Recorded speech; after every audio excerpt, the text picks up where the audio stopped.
this backlash that we're experiencing, the feelings that you're experiencing, like, it is the moral injury of being betrayed by our government, betrayed by people that are in our society, looking around and saying, "Wow, I want the world to be a just place," Mhm. and it is not. And that is this experience of, like, the world is broken, and I don't know what to do to fix it.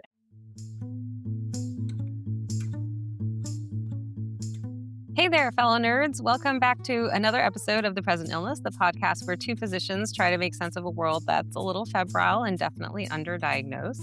I'm Arghavan Salles, a surgeon scientist and your friendly neighborhood doom scroller in residence. And I'm Alyssa Burgart, an anesthesiologist and bioethicist who tracks news and health law like their EKGs, full of spikes and surprises. The Present Illness is where we dig into public health, politics, culture, and ethics with a scalpel in one hand and a meme in the other. As a note to our listeners, we often talk about tough topics. They can be intense and activating. So if you need to take a break, we totally understand. A big thank you to everyone out there who is listening, and some extra love to our subscribers and those who follow us on any of the various platforms. And a special warm welcome to anyone who just stumbled in from the mess that is the latest version of the Iran deal. I mean, let's hope this one sticks. I don't know whether to hope for that or not, to be honest, because it's pretty terrible. It's pretty terrible for people who live in the US. It's pretty terrible for Iranians. Who it's really good for is the Islamic Republic of Iran. That's Can you about it. can you explain to our listeners why? Well, so there's a 14-point MOU, Memorandum of Understanding, that was leaked earlier this week and was, I believe, officially signed yesterday. We're recording on Thursday, June 18th.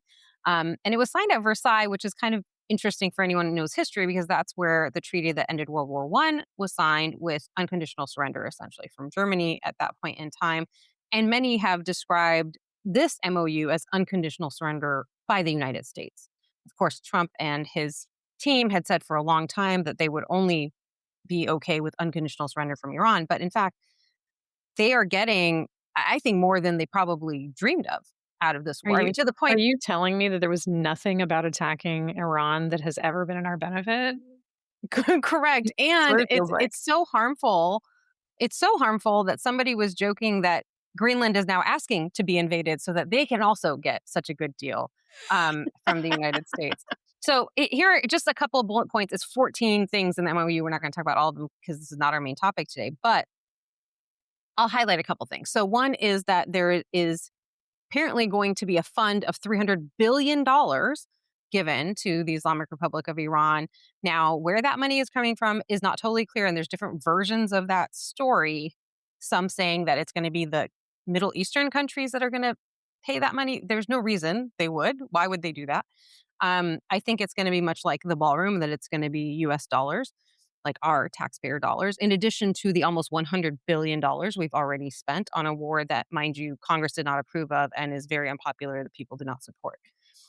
And also, by the way, we killed thousands of Iranians and at least 13 US service members. Anyway, so 300 billion going to the Islamic Republic of Iran, plus money that has been held, the regime's money that has been held by the United States, is all going to be released back to them. That's estimated at somewhere around $25 billion. Folks may recall that in the JCPOA, which was the previous agreement that Obama had signed with Iran, that Trump has many times said was disastrous, the regime was given back $1.7 billion of their own money, $1.7 billion.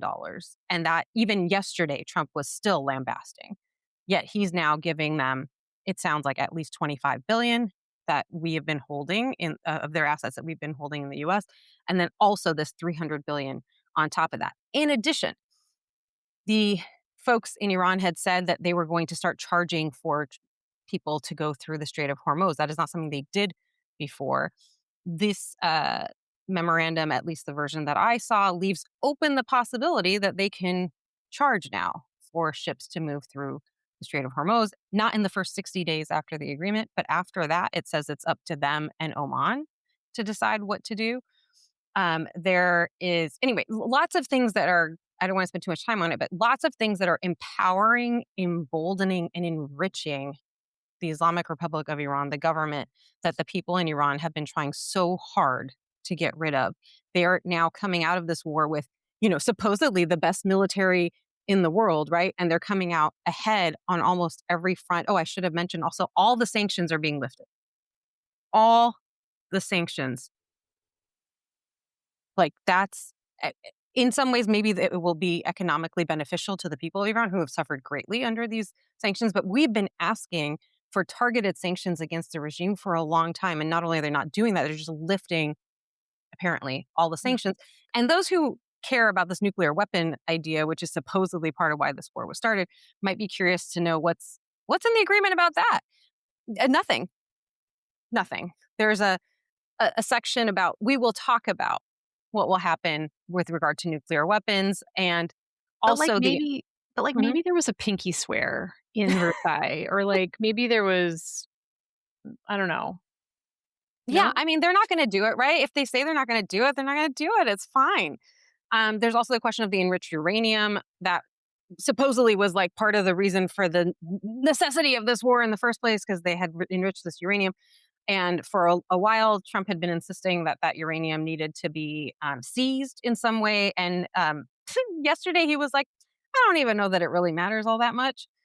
Anyway, in the MOU, it doesn't really say, it says that they will discuss what will happen with the enriched uranium. So this MOU is, oh, by the way, I should note that it includes a ceasefire in Lebanon, which Israel has not actually agreed to. Um, yeah, that's cool. Little side note.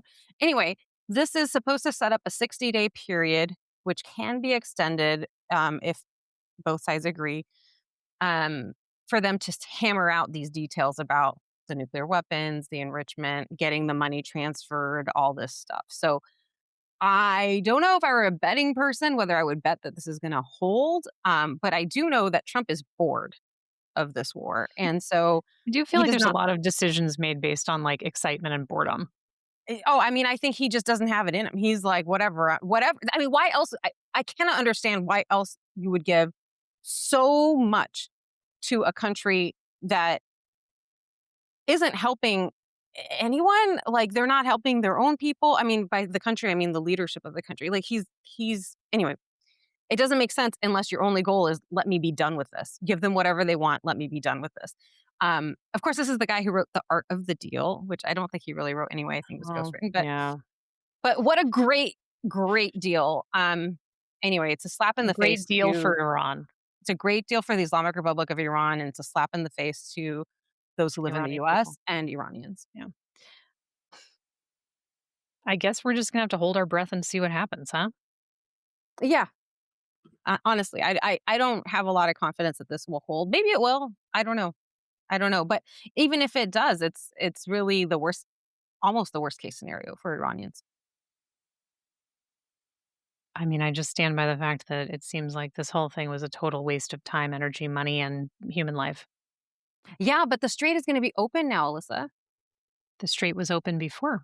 That was what No. was so great, is that the strait was actually open before, and that was so cool, and Wait, we but we're all supposed to appreciated believe it. it's like a major accomplishment now that it's open again. I mean, I guess now everyone in the world knows what the Strait of Hormuz is, so there's a geography lesson in that. Great. Yeah. Silver Hmm. lining. Anyway. All right, my friend, what are we gonna talk about? Well, it is Pride Month. It is Happy Pride.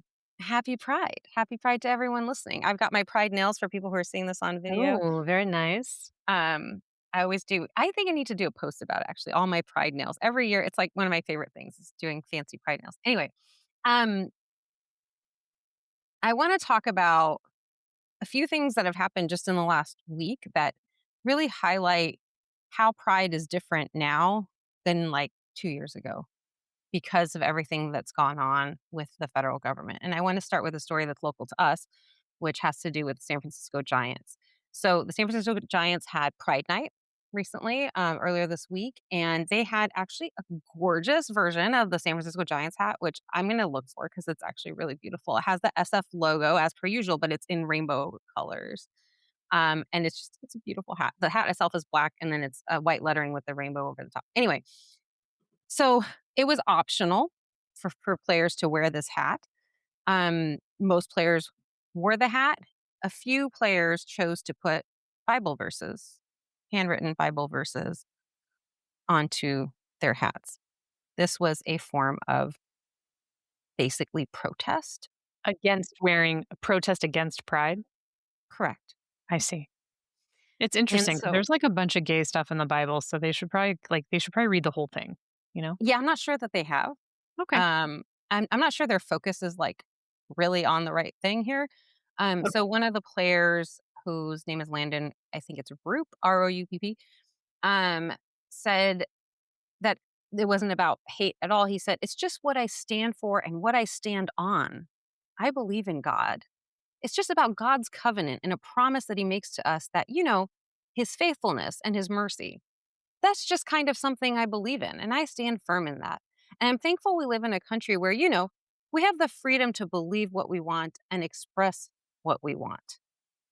And there were two other pitchers as well, who similarly had Bible verses on their hats. And one of them said, or actually, sorry, Roop also was asked how he'd explain to people who might be offended by his decision to write this on his cap. Um, he said that as a believer, I would push them to read the Bible. Again, wondering if he's read it. But God has blessed me in so many ways, and I don't think I'd be here right now if it wasn't for him. Um, and so I think for folks who I don't this is a really hard one for me because I've been a Giants fan for a long time, and San Francisco obviously, maybe not obviously, but like it has historically been such a great place that is supportive of all kinds of people across the LGBTQ plus spectrum. And to see players in this city feel like this is the right thing for them to do, it tells me how far the Overton window has shifted in terms of what Mhm. is considered normal and acceptable. Like, I cannot fathom that this would have happened 3 years ago or 5 years ago. Like, they would have been lambasted, I think, if Yeah. they had tried to do this. Um, and it's really upsetting to me to see that even in San Francisco, this is happening. I mean, I think too, maybe that's like a little bit of the West Coast elitism. Like we think that things are like in some ways better here, maybe, or more open here than in some other parts of the country. And yeah, even in San Francisco, that's just not the case. I want to share one more quote from this other picture. He said, "It's just something that I feel like about the hats. This person didn't wear the pride version of the hat. He just wore the traditional orange lettering on the black hat." He said, it's just something that I feel like I was forced to support when I don't morally support it. There wasn't hatred behind it. I think that's kind of something that's misinterpreted. I don't hate the LGBTQ community. It's just something I believed and talked with teammates and family, and they supported it."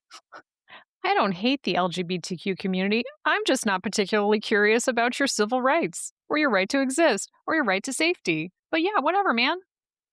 And I will not even do the smallest thing to support your human rights, which is to wear a hat that has rainbow colors on it. I mean, also, like, if you don't want to wear the hat, no one's going to make you wear the hat. And, like, maybe just shut up. Maybe don't make it about you. Yeah, but also I just don't this morality thing, I don't morally support it. What do you mean? As a professional ethicist, I really think the word morality is getting thrown a lot these days in Mhm. ways that don't seem particularly connected to um, valuing each other as human beings. I mean, that's very clear, right? Because how could you morally oppose other human beings' human rights? That's not a moral position to take whatsoever. I'm upset that this happened, but I'm also upset that the manager was like, "That's fine. You all can put these Bible verses on your hats." And also, like these folks who are insisting this had nothing to do with Pride Night, whatever, they're not putting Bible verses on their caps all the time. They chose to do it on this specific night, and then they want us to think like it had nothing to do with it. I mean, it's completely alienating. It costs you nothing to not do that, to just tell people they're accepted. Anyway, so that happened, which again is not something that I think would have been fathomable a few years ago, and it's yeah, very upsetting that it happened at all this year. And it's not the only thing. So we had that. Um, Last weekend, there was, of course, the terrible UFC spectacle that happened at the White House. We all saw for weeks the arena going up and the seating and the lawn and everything. It's complete desecration Really, of the White it's House. really a good thing they tore down the, rose garden. Oh yeah, I mean the rose garden's paved over. It looks like the patio of like a McDonald's or something. It's ridiculous. Um, I mean, it does. Have you seen it? That's what and they got the It looks umbrellas and everything. terrible. It Anyway, was terrible. who needs plants? So they had the UFC, everything. I didn't follow it that closely, to be honest, because I was enjoying the Knicks having won, and that's what I cared about last weekend. Um, and one of the fighters, after having won his match, made some comments that got clipped and shared a lot on social media. Now, I don't know this person. I don't know any of these people. Um, his name is Josh Hokit. I don't know if that's how it's pronounced, Hokit. And so he Is he finishes one his of the match. is he one Hmm? of the, like, fighter people, or Yeah. Like, so he wins his match. I'm not into sports ball for, like, anyone Yeah. who's, like, listening, like, I don't really it's not my strength. Yeah. I I was could not really good tell at you anything about how a UFC match is fought, like, but I was really good at playing sports when I was young, but I've never been into, like, watching any watching. of them. Yeah. I don't think either of us missed much on this one. So they have a match. This guy wins. Fine. Good for him. He's making some comments after his match, and Joe Rogan is involved in whatever way, but he's standing next to this guy. I don't, again, I did not follow that closely. So Joe Rogan's there, and this guy has a microphone, and he apparently, prior to the clip that I'm about to share with you, he thanks or praises the president, and then apparently disparages the wife of another fighter, and then or the mother of another fighter, and then he says this. Oh, and sorry, and then he thanks Jesus. And then he says this. And lastly, Michelle Obama is a man. Am I right, America? There's a giant grin on Joe Rogan's face. Disgusting. So, he's he thanked Jesus, and Hmm. then he said, "Michelle Obama is a man. Am I right, America?" Hmm. Did I get that right? Hmm. It's a normal Wow. thought process, right? I mean, it's shameful rhetoric, it's absurd, and I don't know who this person is, but he sounds like he's maybe been hit in the head a few too many times. I think that's probably right. And there is a long-standing racist trope about Black women not being feminine enough, and so calling them men is an insult. In that way of saying you're not womanly enough. You're too strong. You're too whatever. Um, and so it's a misogynistic comment to make. It's a trans misogynistic comment to make. It's a transphobic comment to make. It's And level. misogynoir. Yes, misogynoir. It's multiple levels of Mm. bigotry he accomplished in just those few words. Intersectionality at its best. So congratulations, Josh, on being the extra special bigot of the day. Well, this is the other thing that's happening too, right? It's like we talked about, I can't think of his name, the guy from Texas where he was accused of being trans, like, the way that Tellerico. it's so fascinating how, so many folks, especially on the right currently, um, are so insistent that, like, gender isn't real, like, Mm. it's or that it's so that gender binary is reality, and it's so important, and it has to be defended because what are we gonna do if you guys, like, expand it? Arrah. And What if I want to be a cat though? so, this whole concept of, like, using sex and gender as a weapon, Hmm. um, as a verbal weapon in these cases, really belies how firmly committed people are to hating LGBTQ people. Mhm. Obviously we're having so much specific hatred against trans people and non-binary people, but it's obviously the homophobia is ramping up, Mhm. and we're and we and it and this is the other thing too is like it's not like it's been a great time to be gay Mhm. for a very long time. I don't think that there's ever been some like utopian period in America Mhm. where like everything was fine, not even in the recent past. Mhm. Mhm. But I mean, it's shocking to see that said at the White House. Remember, this was on the lawn of the White House, and there were cheers. I mean, they didn't pan to the audience in the clip that I saw, but if you hear it, I mean, there are some people cheering It about was it. not Now, a deafening silence. oh, sure.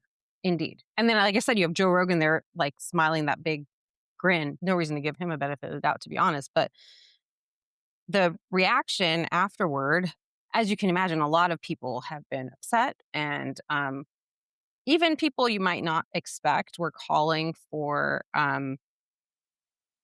the president to denounce this. I mean, it was his event, it was held for his birthday. He was there.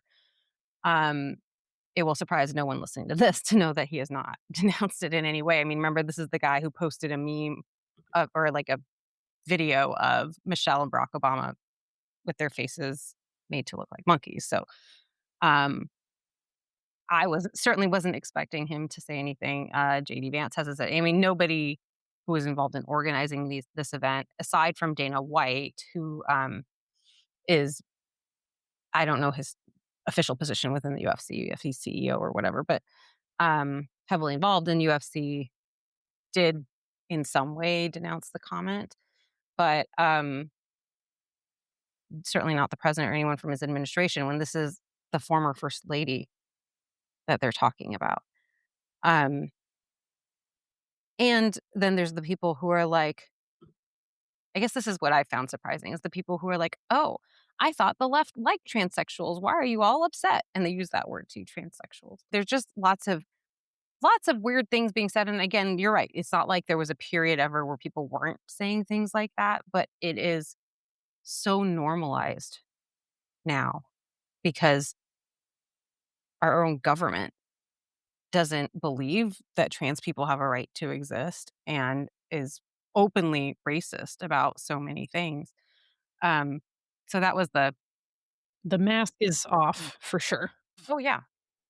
Yeah. I mean, going back to the baseball example, the Major League Baseball said that this was a violation of their rules for players to write on their caps. And JD Vance quote tweeted their post and said, "We don't have to do this anymore. Trump won the election." It's unclear, right, what he's talking about, but certainly not in support of the LGBTQ community. That's obvious. Alyssa's got her eyes closed. She can't take it. I hate it all so much. America has always been full of a lot of mythology. Um,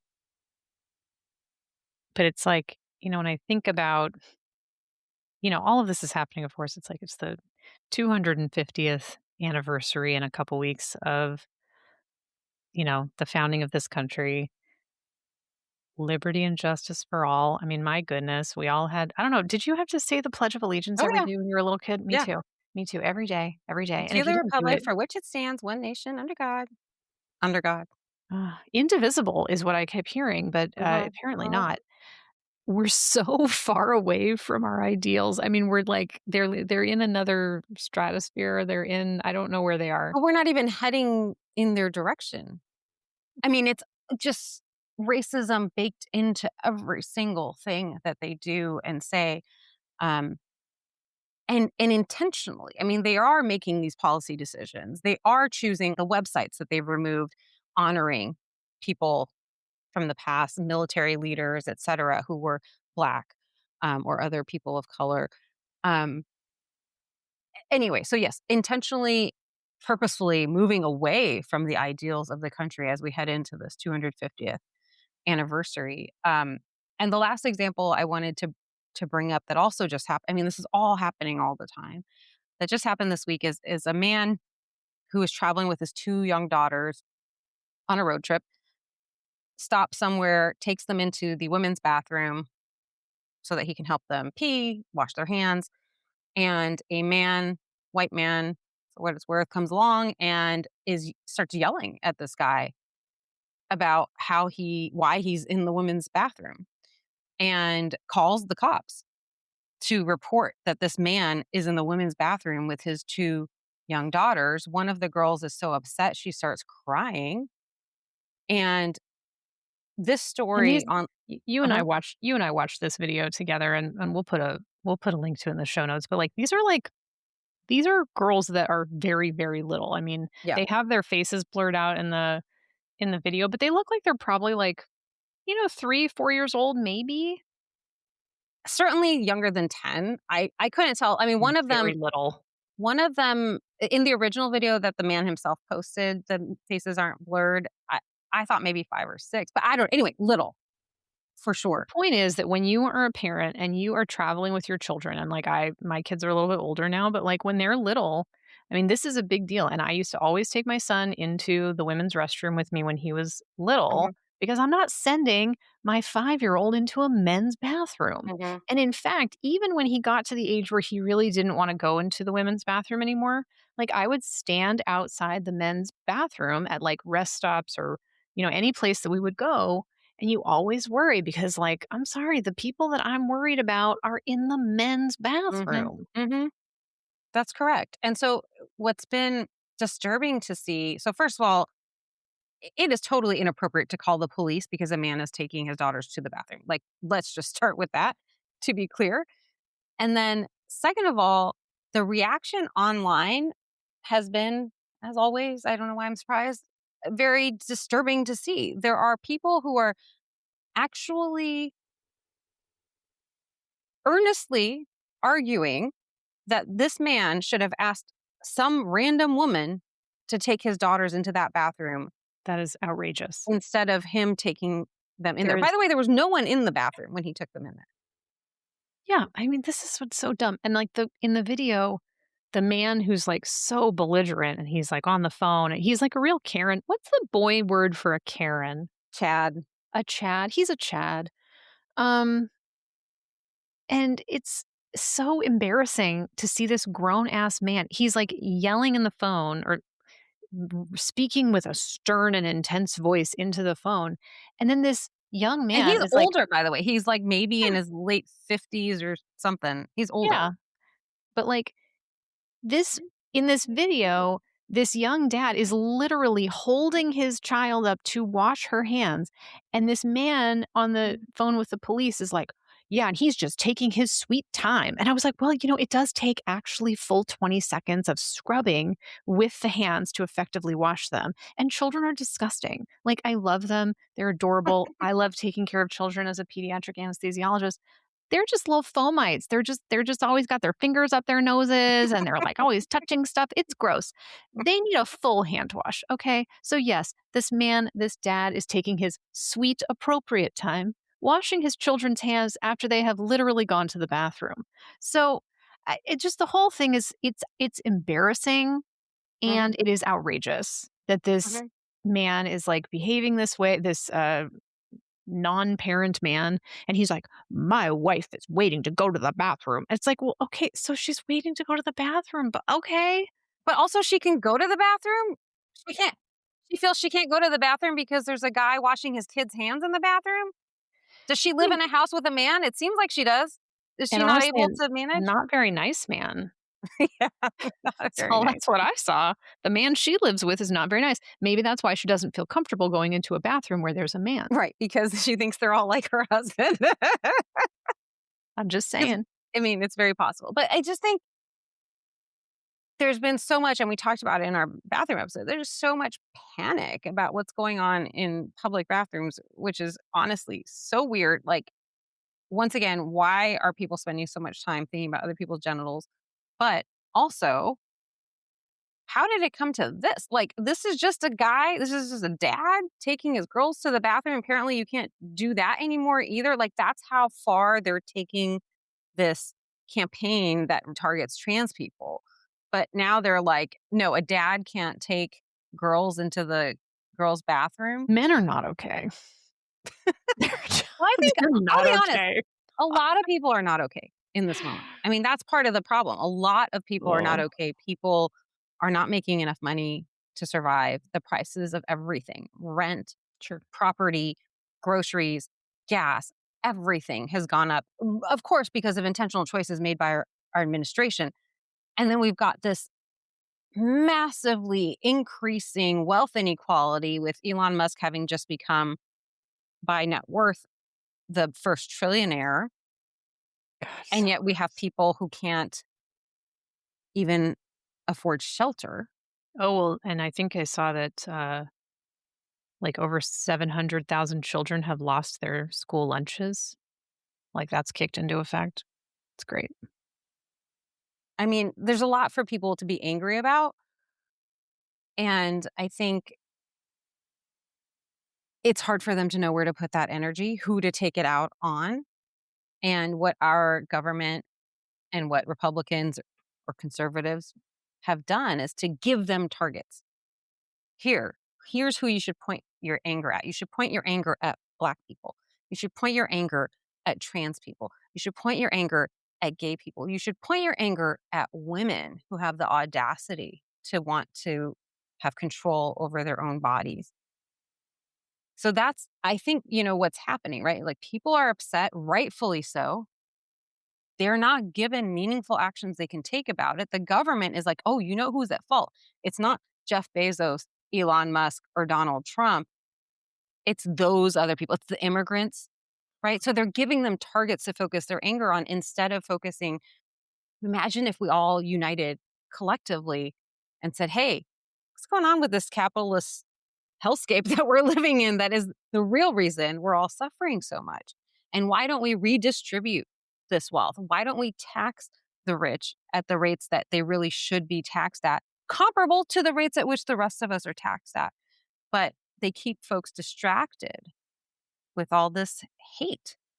And it divides us, to your point about indivisible in the Pledge of Allegiance. It divides us and it keeps us fighting each other instead of fighting the handful of people at the top who have all the money, the power, and the influence, and who set the rules that the rest of us have to live by. Well, I was going to talk about aliens, but Let's I'm do not. it. No, Let's no, do I've it. changed my mind. I've changed my mind. Because I do want to do an episode on design and the ways that the government is using design. But because we've been talking about pride and like how just obnoxious things are, I do think it's a worthy time to talk about rainbow washing and Hmm. how, we've really seen, just like we've seen with pride, it wasn't that long ago where like suddenly it became this thing where like you saw the corporatization of pride. You saw pride festivals starting to get sponsored by bigger Mhm. organizations, more products being sold to all of us, June really being used as a time to sell a lot of rainbow things, Mhm. which I love a rainbow. So, Mhm. but it is something where, and then we've subsequently seen this with Juneteenth, where most of us really didn't know anything about Juneteenth, didn't have a deep connection with it, and now it's become something that's become corporatized. And here's a Juneteenth sale, So it's like the way mixing what you were talking about capitalism and the way that it interplays with, important social issues, and so rainbow washing is when a corporation is basically saying that they're supporting pride, saying that they're supporting LGBTQ people, and primarily using that as a way to sell stuff. What I think is valuable to understand is that there's a bunch of these corporations that are simultaneously selling rainbow stuff to all of us and donating a lot of money to Mhm. politicians and organizations that are pushing this anti-LGBTQ, anti-trans legislation, anti rights for LGBTQ people. These corporations want us to believe that they are good and want us to not look too closely at their Mhm. behaviors. And the point, right, is we want to buy things because we think it's going to make us happy. We think it's going to make us it's in alignment with our values. And so when an organization is then on the back end doing all sorts of actions that are in opposition to our values, it's really important for us to know about them. It's just we've talked about a number of things that all sort of are interacting in this space, which is like living in a capitalist society, being told, like, don't look over here, be upset Mhm. at these people. Um, you know, the intersectional injustices that we're witnessing in opposition to LGBTQ people, Black people, women. We cannot be secure in any of the things that we thought we could count on. I think that we certainly had a number of years where it felt like things were changing. There were more rights, there were more protections. And we're clearly in a huge backlash against that now. And I think we have to stand up for the people in our communities. We have to stand up for each other, and insist that things are better. We have to insist that people are treated with dignity and respect, and um, not cave to all of this divisive, horrible, harmful rhetoric that's coming from all sides. Yeah, and I also, thank you for bringing up Juneteenth because we're recording June 18th, and we're also seeing, so many specific instances of anti-Black racism that are in the news, like, constantly. Constant. And folks may have followed, for example, the case of, we're going to talk about this in depth today, but the case of Rick Chow, who shot 14-year-old Cyrus Carmack Felton in the back as Cyrus was running away because Mr. Chow, had suspected Cyrus of stealing some water from his convenience store. On the surveillance video, for what it's worth, you can see Cyrus taking the water and then putting it back. It does not appear that he took any water, not that Also, taking if you steal water, you still shouldn't get shot in the back. You correct, shouldn't have an extrajudicial execution for correct, taking correct, water. correct. And so, for folks who aren't familiar with that case, so Cyrus puts the water back, picks up his backpack, which he had been asked to leave at the front door. He picks it up on his way out, and then Rick and his wife and his son all starts to follow Cyrus, who's again 14 years old. I should say, for folks who don't know, Cyrus is Black. Um, and Cyrus, I don't know what they said. We don't have audio on the video, but Cyrus is obviously concerned and starts running. And apparently runs so fast that he even loses a shoe. And Probably because he somewhere thought he was along the gonna get way, shot. hmm? Probably because he thought he was gonna get shot. Hmm. And he did. And he did, which Rick Chow said was self-defense. This is what they argued in court, that it was self-defense. He feared for the life of his son, supposedly. Um, there was a gun that had fallen out of Cyrus's backpack. Rick Chow said that it was pointed at them. Again, he was shot in the back. Just want to make clear. I don't know how you point a gun at someone and get shot in the back. Anyway, so the point is the verdict came out recently after the trial, and Rick Chow was not held accountable for having killed this 14-year-old child by shooting him in the back. And we've had just this week the police in Mississippi killed a 1-year-old boy because they thought maybe some diapers had been stolen. And it is It's fucking terrible. disgusting. It is sickening. I don't know what to say. I mean, I'm saying all this because I don't know what to say. I don't know. I guess I just want to say that I see it, and I also feel it. I feel it deeply, even though I'm obviously not a Black person. But, like, how can we have empowered white supremacy to such a degree that we went from, Juneteenth became a holiday after George Floyd's murder, when it seemed that there was a changing tide, which there was temporarily a changing tide, and there was a greater recognition of anti-Black racism all over this country, briefly. And now, even as we try to celebrate Juneteenth, we're seeing, it seems like, maybe it's just my algorithm, I don't know, it just seems like even more anti-Black racism and violence against Black people, and specifically Black children. And I don't know how so many people are either okay with it or just um, not paying attention to it. I don't know. I'm not sure. I guess what I'm saying is, all this stuff put together, I don't know what it's going to take for us as people in this country to go out in the streets or go to DC, or, like, how do we express non-consent, I guess, or opposition to everything that's being done with our tax dollars and in our names that's harming our neighbors? I don't know. I would like to know an answer, but I know it's unknowable, but I just keep coming back to that. Like, how much outrage can we have and then not take action? I wish I knew. I know. And people say, like, oh, there's no point in whatever posting about things or, it's social media activism, whatever. I mean, I don't know what else am I supposed to genuinely, like, what else am I supposed to do? Yeah, I can call my congress people, whatever. They're not going to do anything about this guy in Mississippi who shot a 1-year-old, knowing he shot into a car. For folks who don't know that story, so this woman went to Walmart with her friend and her 1-year-old. Cohen is his name, Kohen, and they leave Walmart with a pack of diapers. Now, somebody from Walmart called the police. The things I'm seeing online are saying that they had prepaid for the diapers and had a digital receipt, like they had ordered online and then went to pick up from store. Um, but anyway, somebody at Walmart thought that they were stealing these diapers, which is, again, you don't get killed for stealing diapers in this country.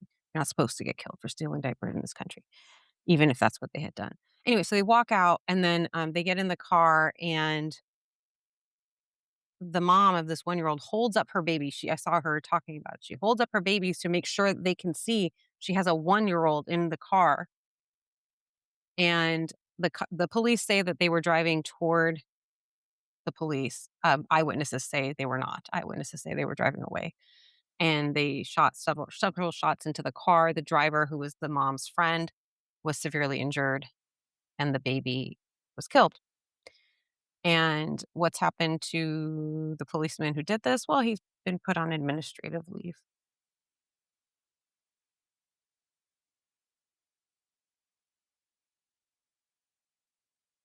Anyway, I just sorry, this has been a real downer. I don't know. I guess I feel like awareness is the first step. Like, that we do need to make sure people know about these things that are happening every day in this country, because you've got a whole bunch of people here who are pretending like everything's great. We did it. America is great again. And Like when? When did that happen? When was this mythical time in the past when everyone was treated with dignity and respect? I mean, and that's the thing too, right? Is like, as you mentioned, tide turning towards a greater recognition amongst particularly white Americans that Black people have had an exceptionally hard time. And no, it actually hasn't been great. Um, People starting to understand how important it is to recognize the dignity and value of all different kinds of people and not centering white people and centering white supremacy. mhm, And all that meant was that you had and I'm not trying to minimize how good it was that there was this understanding, but it wasn't like, oh, now my eyes are open. This just started being an issue. It's like, no, this has been an issue for a very long mhm, time mhm, that was mhm, invisible to many of us and kept invisible for lots, on purpose mhm, to keep us buying stuff, mhm, keep us docile. And this this backlash that we're experiencing, the feelings that you're experiencing, like, is the moral injury of being betrayed by our government, betrayed by people that are in our society, looking around and saying, "Wow, I want the world to be a just place." mhm, And it is not. And that is this experience of, like, the world is broken and I don't know what to do to fix it. And that mhm, I just want to name, it's the moral injury that we are experiencing as a country. And certainly there are some people in our country who are experiencing it more than others. mhm. And have historically as Have. well. Yeah. And so, you know, yes, awareness is part of it. But, one of the things that I mean, you and I joke, we're like, we don't know, is anybody listening to this show? And, the people that I hear from in my real life who are listening are like, "Hey, you guys are talking about stuff that I would not have known about. Mm, I am more aware. You're filtering it in a way that I'm able to tolerate it in a way that I would not have been able to go out and look for that information." And I think that's something that you and I are trying to do here. We're going to keep doing it. And we're going to keep trying to find ways for our listeners to take actions, like whatever those actions are. Um, your capacity to act on any given day may be different. There's going mhm, to be days where you've got a lot of energy and a lot of feelings of being able to intervene and being able to have a lot of energy out. And there's going to be days when that is really hard. And the best you can do is to sort of get out of bed and put your clothes on. And some days mhm, that might even be hard. mhm, And so I just want to I think we have to be really careful about not getting into this sort of like drop in the bucket idea, like, "Oh, it's just a little bit, it doesn't count, it doesn't matter." But mhm. it actually is gonna take millions and millions of people being like, "Absolutely not." Yeah. And that's how you end up with, you know, um, meaningful change. Mhm. Um, but yeah, it's not a great time. I just gave my girlfriend, a magnet that says, "What a fucked up time to be alive." And it's got a kitten on it. It's got a kitten on it. Aw. Just naming it, you know? Um, yeah. So, I don't know. It's not like a satisfying it's not like gonna be a satisfying, like, "Yay." We did We're it. You mean we didn't solve racism and homophobia and transphobia today on our little podcast? We didn't fix it that all? would have been really cool, though. Well, so we have now depressed our entire audience. They're crying, they're feeling sad. I mean, I've also depressed myself. You've depressed yourself. Okay, well, maybe I should do my joy first then, and then you Okay, can do let's talk yours. about it. So Something happened. we're gonna do take 2 and call me in the morning because we have to do it. Even if the news is absolutely abysmal, Mhm. we have to look for places where we can get some joy. Because So that's how I we keep going, by the way. Not just 'cause it's, Yeah, we wanna feel good, but, like, we cannot live mired in the awful or else we will never absolutely. take action, right? Absolutely. So this is why I want to tell you about. So this is a little bit of anesthesia culture for folks who have never had the glory of being in an operating room. We have to label our drugs. You have to put these like special little stickers like on your syringes. You like drop your syringes of drugs. They all have to be labeled. We have to put the date, our name, the medication, what's the concentration of the medication, whatever. There's all these legal things we have to do. And to make it easier to do all the labeling for, 30 plus years, there have been these little stickers that are color coded that they Mhm, say, like there's a yellow one that says propofol and it's got a little space for you to put the mhm, concentration and you put your stuff. I saw this person. I believe this art was submitted to one of our anesthesia journals. I'll have to double check because I saw it on social media. But somebody has taken all the different colors and they made this really, really cool like portrait of a woman in a scrub cap. oh, And it's all made of these stickers. And so it's like a very creative collage. Because a lot of us are not using these stickers anymore. We have these machines that will print the mm, colored sticker and like, it's more whatever. It, they don't mess up. It mhm, always puts the correct date and time. mhm, mhm, Um, mhm. but a lot of our operating rooms still have these laying around, and so somebody used this to make this really cool art, and I thought it was really neat. So I'm going to share that with you. Um, and then the other thing that I saw was there's a woman who has some sort of a chronic illness and has a lot of, um, those little like amber colored drug containers. Like you go to the Mhm, pharmacy, you yep, get some medication, and it's annoying. If you have like a monthly medication, you have like it's like so many of these stupid yeah, bottles. yeah. So she has cut them into these super thin slices and then attached them all together to make these like super cool, super weird, almost biologic looking sculptures. And you can tell that there's like different sizes of, there's different sizes of tubes that the medicines come in. And so she's like sliced them all really thin and made these like giant sculptures. So I'll put pictures of those as well. Oh, that's really cool. Thank you Yeah. for sharing that. I love Um, I like reusing things. I think that's yeah, I mean, I have those bottles that I don't need them, but I just feel terrible throwing away plastic. So I often me too. hold on to things that I have no use for because that makes me feel too bad to throw them away. Other people had the depression. We have climate collapse. That's right. That's right. And me holding on to these pill bottles is going to prevent it for sure. Well, okay. I want to share with you. My TikTok has been doing me right lately. It doesn't always, but it has been doing me right lately.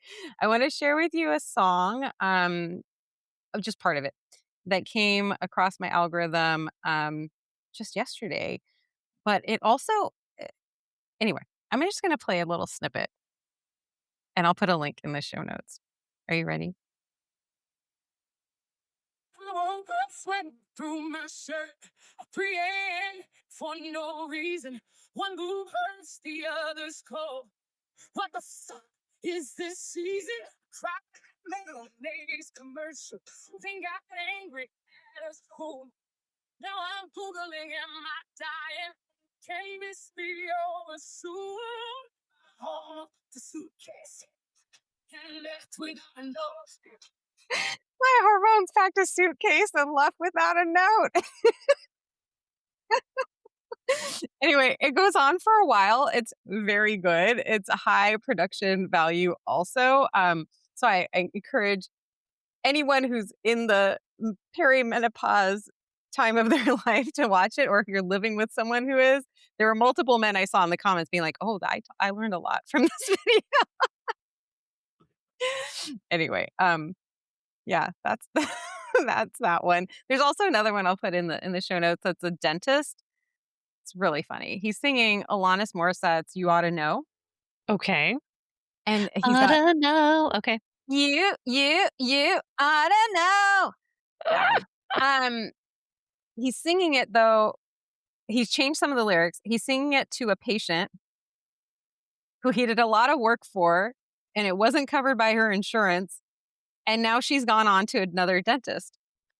And so, so he's talking about how he's never going to get paid for the work that he did on tooth number 3 because Blue Cross isn't going to reimburse him. It's really good. Like the guy's so he's playing the guitar and he's singing, and he clearly wrote their lyrics.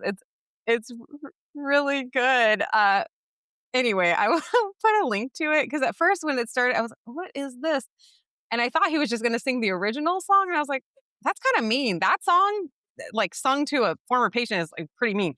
But he changes the lyrics in a way that it's actually really funny. He's like, did you tell her that you, like, you know how there's that part where she's talking about, did you tell her you told me till you die, but you're still alive? You know, that part of the song. He's like, did you tell her, the new dentist, that you told her you were going to floss that tooth until you die, but I'm still alive. You know, like, anyway, it's all about dentistry and it's very well done. So I'll put a link to that. Very creative. Yes, it's very creative. So I'll put a link to that as well. And I think that's it for this week's episode. Sorry I was a bit of a downer this week. Perhaps it is the perimenopause of it all. I don't know. If you didn't like what you heard, this has been the Emergency Meeting Podcast, which is by the Tate Brothers. If you liked it, don't forget to subscribe to The Present Illness, leave us a review, and tell other folks who might enjoy the show. Follow us on TikTok, Instagram, and YouTube at The Present Illness, and stay on top of all of our TPI-related news. We will be back next week with more headlines, hot takes, and doom scrolling, hopefully wrapped in some laughs.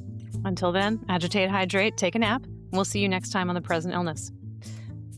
Production by Arghavan, Salles, and Alyssa Burgart. Editing by Alyssa Burgart. Social media by Arghavan, Salles. Original music by Joseph Uphoff. Don't take medical advice from random people on a podcast. This show's for informational purposes. It's meant to be fun, and it's certainly not medical advice. Please take your medical questions to a qualified professional. This podcast is our hobby, and it does not represent the opinions of our employers or anyone but ourselves.